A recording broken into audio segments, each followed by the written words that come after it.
Eternal Secret King, Chapter 371. Bab 371, 10 panah berturut-turut. Dentang, Chai Li, yang berada di samping Langtan, adalah yang pertama bereaksi. Menarik pedang panjang di pinggangnya, energi rohnya melonjak dan 7 meridian roh menyala. Dengan teriakan dan niat membunuh yang ganas, Chai Li mengayunkan tebasan terbalik ke panah yang masuk. Cahaya dingin menghilang dan panah itu terbelah menjadi dua. Tatapan Su Zimo menyipit, sangat sulit jika seseorang ingin menghentikan panah yang merobek udara. Itu bukan hanya menguji penglihatan dan reaksi seseorang, tetapi juga akurasi mereka serta waktu menyerang dengan pedang. Mengingat garis keturunan Su Zimo, kekuatan lengan, dan fakta bahwa dia menggunakan senjata roh semu, busur penyembunyian bulan, panah itu sangat kuat dan bahkan penggarap pendirian Yayasan 6 Meridian terkuat tidak akan mampu menghadapinya. Namun, untuk Chai Li yang berada di pendirian Yayasan 7 Meridian, dia mampu mengambil panah itu tanpa cedera. Itulah alasan mengapa 7 penggarap pendirian Yayasan Meridian menakutkan. Baik itu dalam hal reaksi, kecepatan atau kekuatan, mereka jauh lebih unggul dalam semua aspek. Kenyataannya, Chai Li lah yang merasa terkejut saat ini. Meskipun dia bertahan melawan panah itu, telapak tangannya terasa seperti akan terbelah dan pergelangan tangannya sedikit mati rasa. Apa artinya itu? Itu berarti kekuatan panah itu cukup untuk mengancamnya. Tiba-tiba, Chai Li menyadari bahwa tidak heran mengapa Bao Yunfeng meninggal. Sebelum dia selesai dengan pikirannya, anak panah ketiga tepat setelah yang kedua. Saat berikutnya, panah keempat, kelima, keenam, dan ke-10. 10 panah berturut-turut menyelimuti 3 bandit berpasangan. Badai mengguyur dan hujan panah datang. Ekspresi Chai Li dan Hu Ming berubah drastis dan mereka tidak lagi peduli untuk menyelamatkan Langtan saat mereka bergegas untuk melindungi diri mereka sendiri. Berkat pertahanan Chai Li dari panah sebelumnya, Langtan berhasil mendapatkan ruang bernapas. Dia mengeluarkan pedang dengan tangan kirinya dan menghancurkan jimat pelindung dengan tangan kanannya. Saat penghalang perlindungan terbentuk, sinar dingin tiba. Patah, retakan menyebar di permukaan penghalang perlindungan itu ditusuk dengan satu panah. Set, ekspresi Langtan berubah. Kekuatan membunuh dari panah tunggal itu sangat mengerikan. Jimat perlindungannya adalah salah satu jimat kelas 2 tingkat atas dan dapat bertahan melawan serangan bertenaga penuh dari penggarap pendirian Yayasan 7 Meridian. Namun, itu dihancurkan oleh satu panah sekarang. Kilatan cahaya lain menembus hujan berkabut dan mendekat. Sekarang, Langtan tidak punya tempat untuk mengelak karena jimat pelindungnya hancur. Satu-satunya hal yang bisa dia lakukan adalah mencengkeram pedangnya dengan kedua tangan dan menebas ke depan dengan sekuat tenaga. Dentang, ketika pedang itu bertabrakan dengan panah, percikan api terbang kemana-mana dan pedang itu benar-benar dipukul mundur. Cahaya dingin berhenti sejenak sebelum menembus dada Langtan, menyebabkan panah berdarah keluar dari belakang. Langtan jatuh dari Blackbane Wolf miliknya dan matanya berangsur-angsur meredup saat nyawanya meninggalkan tubuhnya. Seluruh proses Su Zimo membuka matanya, menarik busur penyembunyian bulan dan memuatnya terjadi pada waktu yang hampir bersamaan. Dia baru menyerang saat ketiga bandit berkuda berada dalam jarak 300 kaki. Jika jaraknya terlalu jauh, kekuatan anak panah akan berkurang dan mereka akan terlalu lambat, memberikan waktu reaksi yang lebih lama untuk lawannya. Jika jaraknya terlalu dekat, busur tidak akan terlalu berguna.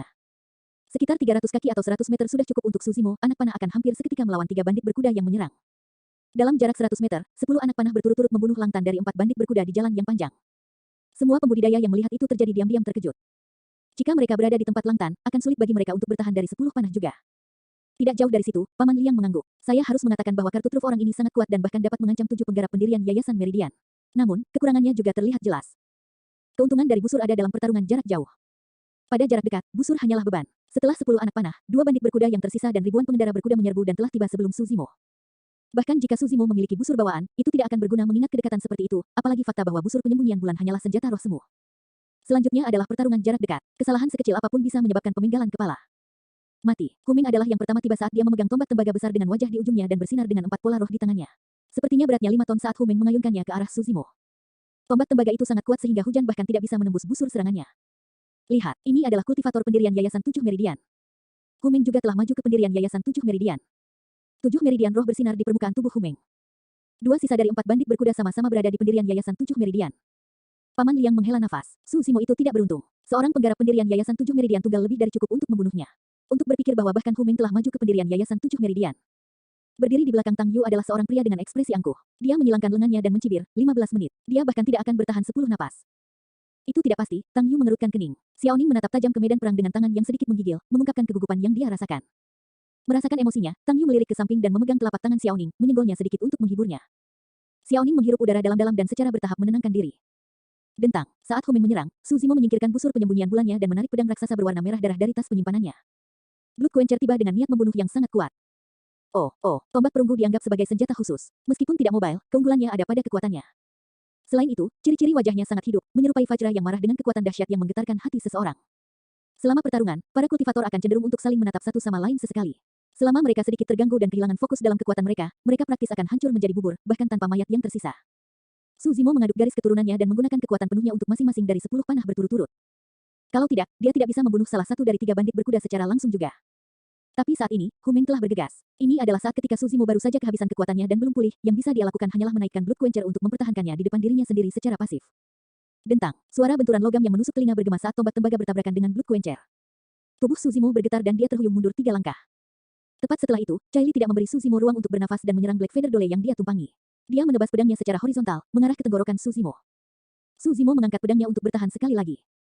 Dentang. Sekali lagi, tubuh Suzimo bergetar seolah dia dihantam oleh kekuatan yang tak tertahankan. Tubuhnya mundur dan kakinya menggali tanah, membuka dua jurang yang langsung terisi air hujan. Perbedaan kekuatannya terlalu besar. Dia sama sekali bukan tandingan mereka. Itu benar, orang itu akan mati seketika begitu 1000 pembudidaya aneh menyerang. Petik 2. Saya rasa organ dalamnya mungkin pecah setelah menerima 2 pukulan dari Chai Li dan Hu Meng. Dia mungkin menampilkan front yang kuat. Kedua belah pihak hanya bertukar beberapa pukulan tetapi itu cukup untuk memberi banyak petunjuk tentang situasinya. Suzimo memang dirugikan di permukaan. Namun, kenyataannya, itu hanya karena energinya telah habis karena panah yang berurutan. Musuh-musuhnya hanya mengambil kesempatan sementara dia lemah untuk menyerang, menciptakan keuntungan yang tampak palsu itu. Nyatanya, saat dia menerima serangan kedua dari Chai Li, niat membunuh Suzimo sudah melonjak. Dia hampir tidak bisa menahan ki iblis di tubuhnya dan ingin membalas dengan meledakkan kekuatan ki darahnya. Eternal Secret King, Chapter 372. Bab 372, Pertempuran Sengit di Hujan. Membunuh. Chai Li mengendarai Black Feather Dole dengan tatapan berbisa yang bersinar dengan kilatan kejam. Melambaikan tangannya, dia terbang ke udara dan menerjang ke arah Suzimo. Mengaum, mencicit. Di tanah, Black Bane Wolf, Black Feather Dole dan Rahu Tiger membuka mulut mereka dan mengaum memekakkan telinga. Mereka bertiga adalah binatang sisa kuno dan memancarkan ki iblis yang tak terbatas. Dengan tubuh besar dan cakar yang tajam, mereka telah berkultivasi ke puncak pendirian yayasan. Membelah menjadi 3 arah, 3 sisa binatang purba menyerbu ke arah Suzimo. Terutama untuk Black Bane Wolf. Setelah menyaksikan pemiliknya ditembak mati oleh pembudidaya berjubah hijau ini, satu-satunya hal yang ingin dilakukannya sekarang adalah mencabik-cabik tenggorokan pria ini berkeping-keping.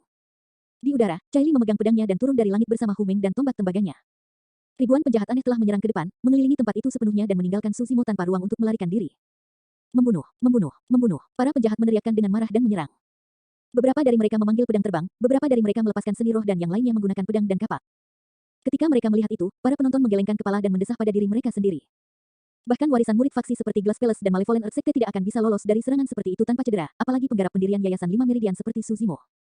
Tatapan Tang Yu membara dan tertuju pada Suzimo sepanjang waktu. Yang mengejutkan, dia tidak bisa melihat sedikit pun kepanikan atau ketakutan di wajah Suzimo. Nyatanya, ada sedikit kegembiraan di matanya yang cerah itu. Bibir Suzimo sedikit melengkung, menunjukkan seringai tipis. Dia tersenyum. Orang macam apa dia? Tang Yu sedikit mengernyit. Dia benar-benar tidak mengerti bagaimana Suzimo bisa tersenyum dalam situasi yang begitu mematikan. Ha, ha, ha. Tiba-tiba, Suzimo tertawa ke langit, mengucapkan 3 suku kata yang bergema. Setelah tawanya, hujan di sekelilingnya sepertinya ditolak oleh kekuatan tak terlihat saat mereka tumpah keluar. Para penjahat di sekitarnya terkejut, suara itu sepertinya menggetarkan pikiran mereka, menyebabkan penglihatan mereka kabur. Tangan semua orang gemetar. Pada saat itu, mata Suzimo berbinar dan sosoknya bersinar. Sebelum Chai Li dan Hu Meng turun, dia menyerbu ke arah 3 binatang purba yang tersisa. Di tengah hujan lebat itu, Suzimo meninggalkan serangkaian bayangan yang bertahan sesaat sebelum menghilang dalam tetesan hujan. Bahkan 3 binatang buas berpikir untuk mengambil nyawaku.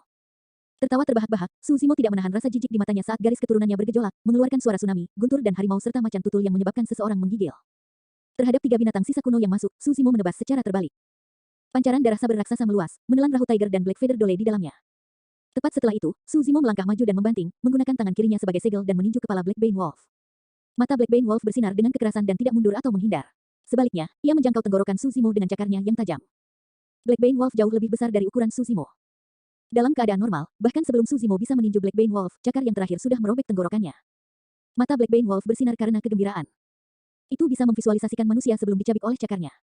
Tiba-tiba, perubahan terjadi di medan perang. Begitu Black Bane Wolf menerjang ke depan, tulang dan tendon Suzimo terdengar bersamaan. Tendonnya melebar dan berkontraksi seperti tali busur dan bergema dengan suara bergetar. Pang, pang, pang. Lengan Suzimo melebar dengan cepat saat dia menyerang lebih dulu, tinjunya berubah menjadi segel hijau kehitaman yang mendarat dengan keras ke kepala Black Bane Wolf. Suara tulang retak bisa terdengar. Di antara roh-roh jahat, serigala dikatakan memiliki tengkorak perunggu dan tulang besi. Dengan kata lain, kepala serigala adalah bagian terberat dari tubuhnya. Tapi saat ini, kepala Black Bane Wolf, sisa binatang purba, dihancurkan oleh satu pukulan dari Suzimo.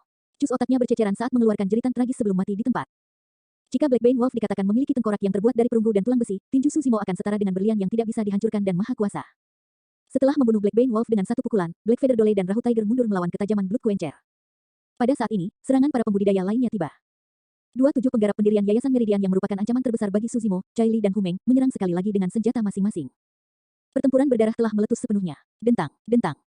Suzimo menamparkan tas penyimpanannya dan memanggil 18 pedang terbang bermutu tinggi, segera menyulap formasi pedang cahaya lilin. Kali ini, formasi pedang cahaya lilin tidak digunakan untuk menyerang, tetapi sepenuhnya untuk bertahan. Serangan 1000 penjahat aneh terlalu terkonsentrasi dan tidak mungkin lagi hanya mengandalkan persepsi roh. Melekat, dentang. Formasi pedang melingkar berputar dan memblokir banyak pedang terbang yang masuk di belakang. Untungnya, Suzimo telah maju ke pendirian Yayasan 5 Meridian dan mendapat dorongan besar dalam energi rohnya. Jika tidak, formasi pedang cahaya lilin akan bubar setelah beberapa saat di bawah senjata roh dan seni roh yang tak terhitung jumlahnya. Berdebur, sosok Suzimo melintas dan dia berkelok-kelok di antara serangan terkonsentrasi, menghindari serangan Chai Li dan Hu Meng. Menerobos tepat ke kerumunan, dia menggunakan Blood Quencher dan membelahnya. Puff, puff, puff. Su Zimo sama sekali tidak mengetahui teknik pedang. Namun, garis keturunannya sangat kuat dan kekuatannya tak tertandingi. Ditambah dengan ketajaman dan berat dari Blood Quencher, dia membuat kewalahan di setiap lokasi dia berada. Tubuh para pembudidaya itu tidak dapat menahan pancaran darah pedang, siapapun yang disentuh Blood Quencher akan diiris menjadi dua dengan darah segar mengalir kemana-mana. Bahkan jika ada pembudidaya yang hampir tidak bisa menahan kekuatan Blood Quencher berkat senjata roh mereka sendiri, mereka dikirim terbang oleh kekuatan luar biasa yang ditransmisikan oleh pisau tajam dan organ mereka pecah bahkan sebelum mereka mendarat. Dentang, dentang, mengayunkan Blood Quencher, Su Zimo bentrok melawan Chai Li dan Hu Meng sekali lagi. Kali ini, Su Zimo tidak bergerak sedikit pun. Garis keturunannya tampak mendidih saat dia melolong dan maju selangkah, menebas dua kali. Dentang, dentang, energi roh Chai Li dan Hu Meng bergejolak dengan cepat di dantian mereka saat mereka melawan serangan Su Zimo. Ekspresi mereka tidak berubah dan niat membunuh di mata mereka semakin meningkat. Swoosh, embusan angin jahat bertiup. Black Feather Dole memanfaatkan momen ketika Su Zimo melawan Chai Li dan Hu Meng untuk menerjang ke depan, membidik punggung Su Zimo secara diam-diam dengan cakarnya yang tajam. Jika serangan itu terhubung, hati Su Zimo bisa dicabut. Bahkan tanpa menoleh ke belakang, Su Zimo mencambuk ke belakang. Lengannya yang sekeras batu tadi tiba-tiba menjadi lemas dan lentur, seperti belalai gajah. Dengan swoosh, itu mengenai kepala Black Feather Dole. Retakan, retakan, retakan. Di depan semua orang, kepala Black Feather Dole berputar beberapa putaran di lehernya sebelum berhenti, lehernya patah sepenuhnya dan mati di tempat. Memanfaatkan kesempatan itu, Rahu Tiger menyerang dan menggigit leher Su Zimo. Su Zimo sepertinya tidak punya tempat untuk lari ketika tiba-tiba, sepasang sayap raksasa terbentang di belakang punggungnya, bersinar dengan cahaya roh yang menyilaukan. Sayap roh mengepak dan Su Zimo naik ke udara tanpa ada apapun di bawah kakinya. Sing, dia masih selangkah terlalu lambat. Kaki kiri Su Zimo tergores oleh cakar Rahu Tiger dan beberapa luka muncul di jubahnya dengan jejak darah samar-samar terlihat di bawahnya. Dia terluka. Kurang dari 15 menit sejak pertempuran dimulai dan Su Zimo sudah terluka. Lebih jauh lagi, situasi Su Zimo hanya akan menjadi lebih berbahaya jika semakin lama berlarut-larut. Hujan masih mengguyur tanpa henti. Eternal Secret King, Chapter 373. Bab 373, Jalan Panjang Berlumuran Darah. Jika ada kultivator lain yang menerima serangan itu, kaki mereka mungkin akan robek seluruhnya. Namun, Su Zimo memiliki fisik yang sangat kuat. Saat cakar harimau Rahu menggali, itu bertemu dengan perlawanan besar dan hanya meninggalkan beberapa luka yang tidak dapat diabaikan atau fatal. Otot-otot di kaki Su Zimo bergeser dan menambal kedua sisi luka, menghentikan aliran darah dengan segera.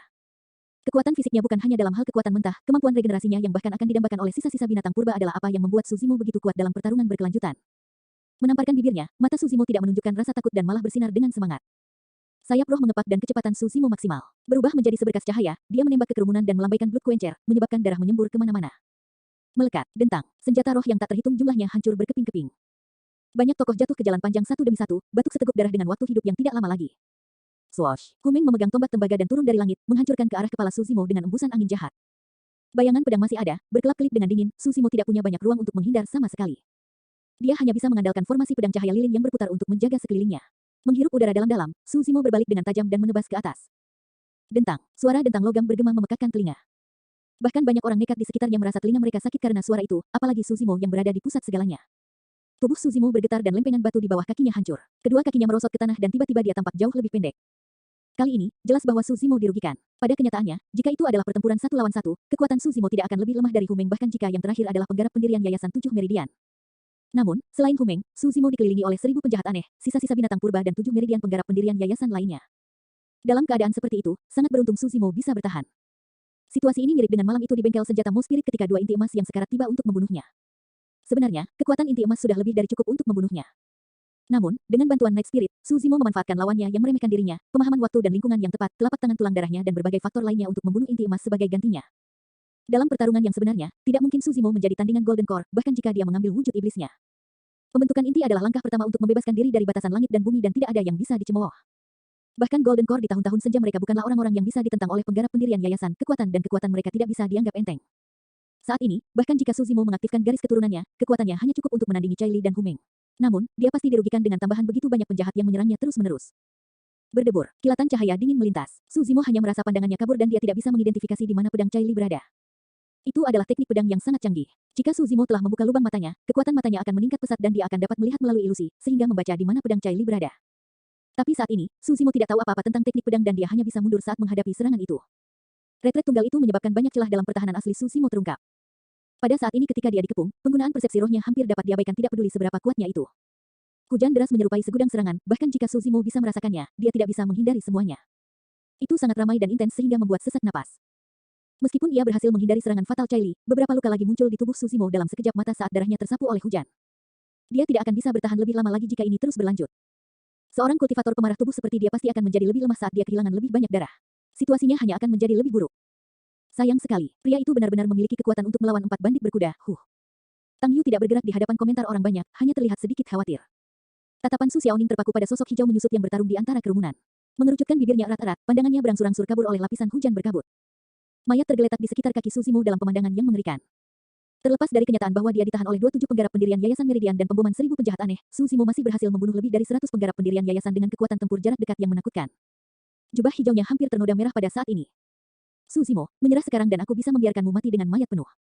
Suara seram Chai Li terdengar. Haha, Suzimo tertawa terbahak-bahak. Chai Li, bahkan jika kamu menyerah sekarang, aku tidak akan meninggalkanmu dengan mayat penuh. Aku pasti akan memenggal kepalamu. Suzimo, aku akan mencincangmu sebagai balas dendam untuk kakakku. Hu Meng meraung. Bunuh dia, bunuh dia. Mata para penjahat itu memerah saat mereka menyerbu masuk. Seiring berjalannya waktu, jumlah luka di tubuh Suzimo bertambah, beberapa dari mereka telah terbelah sekali lagi setelah sembuh. Jalan panjang diwarnai merah dengan darah. Bahkan hujan deras pun tidak bisa membasuh semua darah di lempengan batu. Bagi semua orang, Suzimo sudah lamban sekarang. Dia tidak lagi gesit seperti sebelumnya dan formasi pedang cahaya lilin yang dia panggil juga bergoyang melawan serangan terus-menerus dan bisa bubar kapan saja. Nyatanya, sayap roh Suzimo telah menghilang karena pengeluaran energi rohnya yang sangat besar. Dia berada di ujung jalan. Paman Liang menggelengkan kepalanya. Anak itu pasti akan mati dalam 50 napas. Tang Yu mengerutkan kening dan melirik para pembudidaya di belakangnya. Dia masih bisa memerintahkan eliksir yang sek untuk bergabung dalam pertempuran sekarang. Namun, mereka pasti akan menderita kerugian besar jika mereka masuk saat ini. Itu akan mengurangi peluang mereka untuk pertikaian reruntuhan eliksir pulsek lebih jauh. Secara pribadi, dia ingin membantu Suzimo. Namun, dia adalah pemimpin ekspedisi eliksir yang sekte kali ini. Setiap keputusan yang dia buat harus untuk kepentingan sekte dan dia tidak bisa ikut serta dalam pertempuran sekarang. Hais, mata Tang Yu meredup saat dia menghela nafas secara internal. Rasa sakit yang ada di mana-mana menyerang saraf Suzimo berulang kali dan pikirannya sangat jernih. Saya masih dipaksa ke titik ini pada akhirnya. Ki iblis di dalam tubuh Suzimo bergemuruh dan matanya bersinar dengan kilatan merah. Saat dia melepaskan kekuatan ki darahnya, Suzimo masih mempertahankan wujud manusianya. Namun, dia akan diselimuti oleh ki iblis dan akan menyerupai iblis kuno yang turun ke dunia, meningkatkan kekuatannya dengan lipatan sedemikian rupa sehingga dia dapat membunuh 7 penggarap pendirian Yayasan Meridian. Sama juga, aku akan membunuh sesuka hatiku hari ini. Tepat ketika Suzimo memutuskan untuk mengungkapkan kultivasi iblisnya dan meledak dengan kekuatan ki darahnya, sebuah suara yang akrab terdengar dari luar medan perang. Bro, kamu bilang padaku untuk tidak bertindak berdasarkan dorongan hati. Tapi hari ini, aku akan bertindak berdasarkan dorongan hati. Tepat setelah itu, suara lain datang dari arah lain. Simo, kali ini aku tidak akan menjadi bebanmu. Segera setelah itu, suara wanita yang dingin terdengar. Aku baru saja membuat beberapa jimat baru. Kebetulan sekali, saya ingin menguji mereka. Eternal Secret King, Chapter 374. Bab 374 berjuang bahu-membahu. Setelah mendengar tiga suara familiar itu, mata Suzimo bersinar terang. Itu mereka. Tang Yu sedikit terkejut. Mereka bertiga adalah pembudidaya yang mengikuti Suzimo ke kota sejak awal. Selain orang bernama Ji Chengtian yang berada di pendirian Yayasan 6 Meridian, dua lainnya berada di pendirian Yayasan 4 Meridian. Saat itu, Tang Yu berpikir itu adalah langkah bijak bagi mereka untuk meninggalkan kota Suantian. Mengingat alam kultivasi mereka, hanya masalah waktu sebelum mereka dibunuh oleh ribuan penjahat aneh jika mereka tetap tinggal di kota Suantian. Namun, Tang Yu tidak menyangka bahwa 3 dari 4 orang yang pergi akan kembali. Pria angkuh di belakang Tang Yu mencibir, mereka telah kembali ke kota Suantian meskipun tahu bahwa mereka akan mati. Bodoh sekali. Meskipun sebagian besar pembudidaya yang hadir memiliki pemikiran yang sama, mendengarnya dengan keras sangatlah tidak menyenangkan. Yang Jun, Tang Yu mengerutkan kening dan berbalik untuk mencaci dengan lembut. Meskipun kultivator bernama Yang Jun adalah murid dari sekte eliksir yang juga, dia termasuk dalam battle hall sekte tersebut.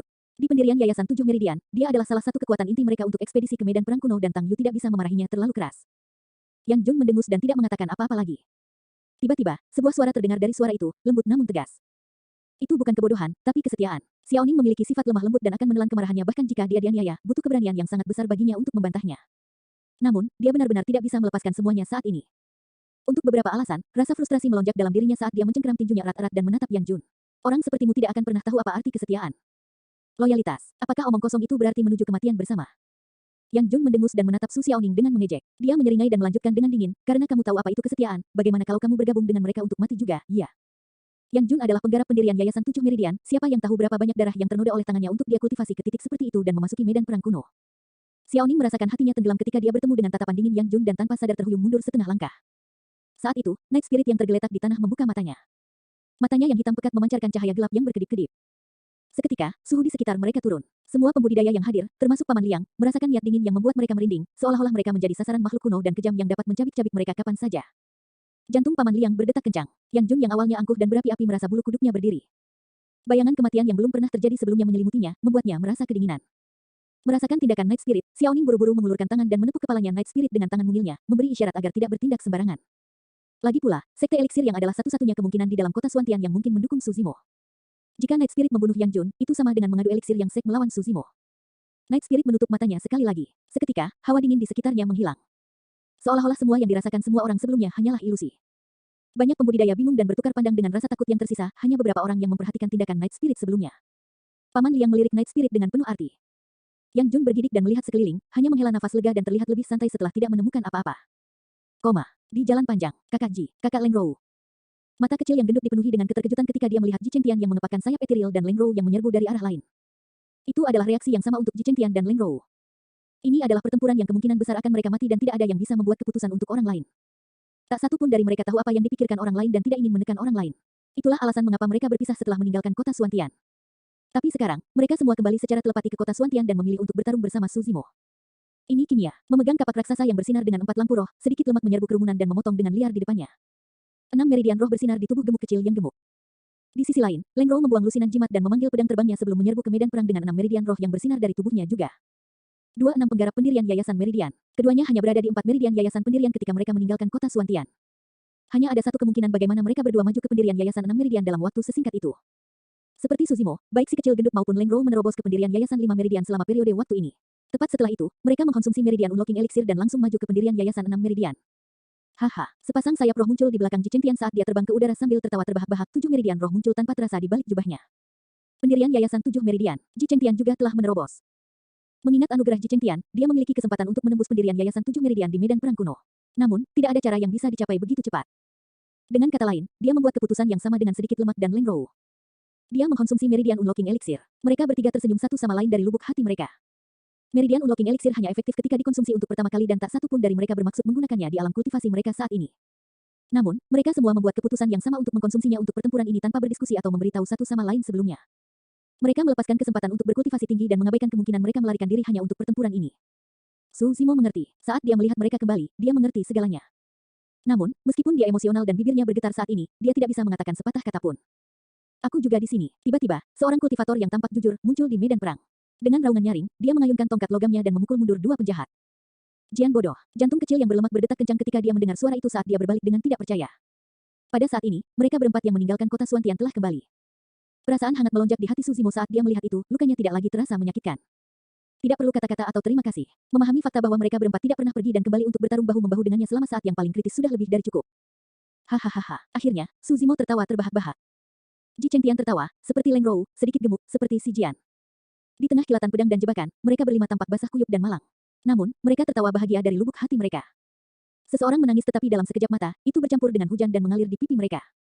Si Jian, kamu bilang kamu tidak bodoh, jadi kenapa kamu kembali? Sedikit gemuk bertanya. Aku, tersesat, jawab si Jian. Eternal Secret King, chapter 375. Bab 375, dilucuti dari gelar mereka. Bro, tidak mungkin kamu akan mengusir kami sekarang. Sedikit lemak tertawa terbahak-bahak. Sekarang, sedikit gemuk, si Jian dan Leng Rou sudah berada di medan perang dan dikepung. Bahkan jika mereka ingin mundur, tidak ada cara bagi mereka untuk melakukannya kecuali mereka memusnahkan para penjahat itu. Meskipun sedikit gemuk, Leng Rou dan si Jian berada di pendirian Yayasan 6 Meridian, kekuatan mereka mirip dengan para penjahat di sekitar mereka. Terutama bagi si kecil gemuk dan Leng Rou yang baru saja maju ke pendirian Yayasan 6 Meridian. Akar mereka belum stabil dan mereka tidak bisa dibandingkan dengan 6 penggarap pendirian Yayasan Meridian lainnya dalam hal kekuatan. Saat mereka bertiga memasuki medan perang, mereka dikepung. Syukurlah, Ji Chengtian berada di pendirian Yayasan 7 Meridian dan dapat bermanuver di medan perang dengan mudah karena Ethereal Wings. Melalui penguasaan pedangnya yang terampil, dia membantu mereka bertiga menyelesaikan berbagai krisis. Mereka berempat secara bertahap berkumpul. Ada beberapa kali Ji Chengtian ingin keluar dari jebakan untuk membantu Su Zimo. Namun, si Jian dan yang lainnya akan berada dalam bahaya saat dia sedikit terganggu. Tidak ada yang bisa membayangkan teror diserang oleh ratusan penjahat fanatik kecuali mereka mengalaminya sendiri. Dari segala arah, serangan berjatuhan seperti hujan deras tanpa henti. Ji Chengtian itu baru saja maju ke pendirian Yayasan 7 Meridian dan belum dapat menggunakan potensi penuhnya. Lagi pula dia masih lebih lemah. Itu benar, bahkan semut bisa membunuh gajah dalam jumlah banyak. Kembalinya keempat orang itu tidak akan banyak mempengaruhi situasi. Mereka hanya menunda kematian mereka. Banyak pembudidaya berdiskusi. Meskipun Ji Chengtian dan yang lainnya telah kembali ke medan perang dan mengubah situasi, tidak ada yang terlalu memikirkan mereka. Lagi pula, jumlahnya masih ditumpuk melawan kelompok Su Zimo. Namun, kesan semua orang terhadap Ji Chengtian dan yang lainnya berubah seiring waktu. Meringkuk bersama, Ji Chengtian, Leng Rou, sedikit gemuk dan si Jian membentuk formasi segitiga. Sebagai yang terkuat, Ji Chengtian mengambil satu sudut.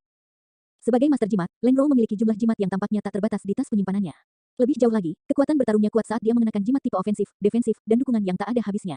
Karena itu, dia mengambil sudut lain. Sedikit gemuk dan si Jian bergandengan tangan dan membentuk sudut terakhir.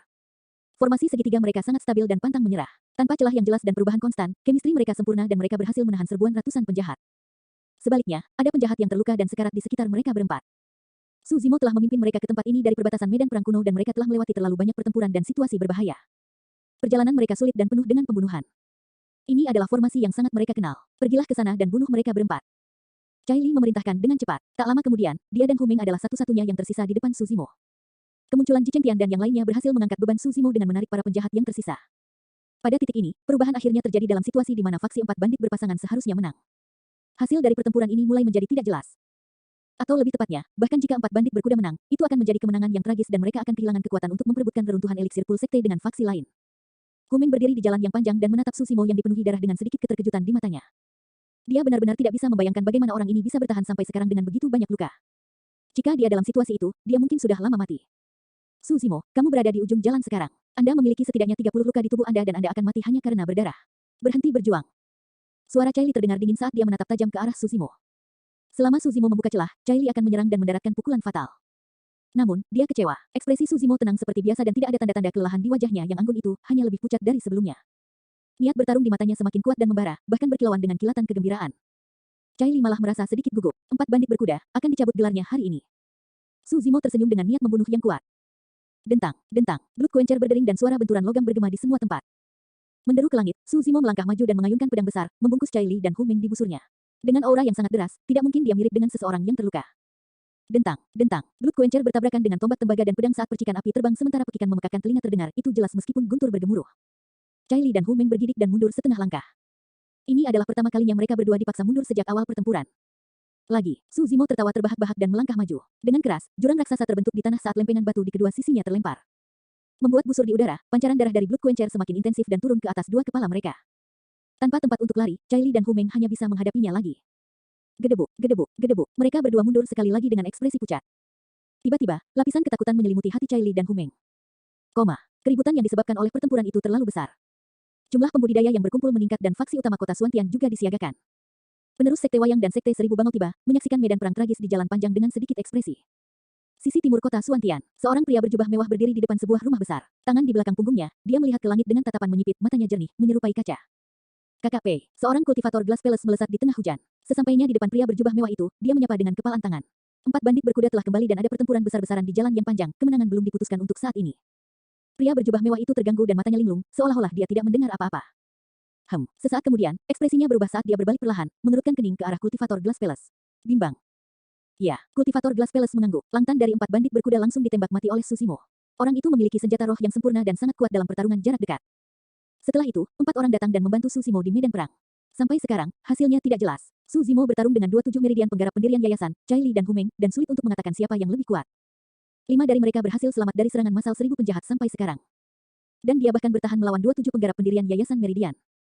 Menarik, menarik. Pria berjubah mewah itu menundukkan kepalanya dan menatap jari-jarinya yang panjang dan ramping sambil bergumam. Sesaat kemudian, matanya berbinar seolah-olah dia mengambil keputusan tentang sesuatu, tiba-tiba berkata, minta beberapa pria untuk menemaniku melihatnya. Dipahami, pada saat yang sama, di sebuah istana di sisi barat kota. Seorang pembudidaya sekte bumi yang jahat berjalan dengan cepat dan berlutut di depan seorang pembudidaya berjubah darah, melaporkan dengan kepala tertunduk, pewaris iblis, 4 bandit berkuda telah menderita banyak korban dalam pertempuran di jalan yang panjang. Susimo belum mati dan pertempuran masih berkecamuk dengan hasil yang belum diputuskan. Tiba-tiba, kultivator berjubah hitam membuka matanya dengan aura jahat sesaat meledak darinya saat dia bertanya dengan tatapan menyipit, dia berhasil bertahan sampai sekarang. Setelah merenung sejenak, dia berdiri dan mencengkeram tombak tulang di depannya sebelum berkata dengan dingin, ayo kita lihat. Pertempuran di jalan panjang telah membuat khawatir seluruh kota Suantian.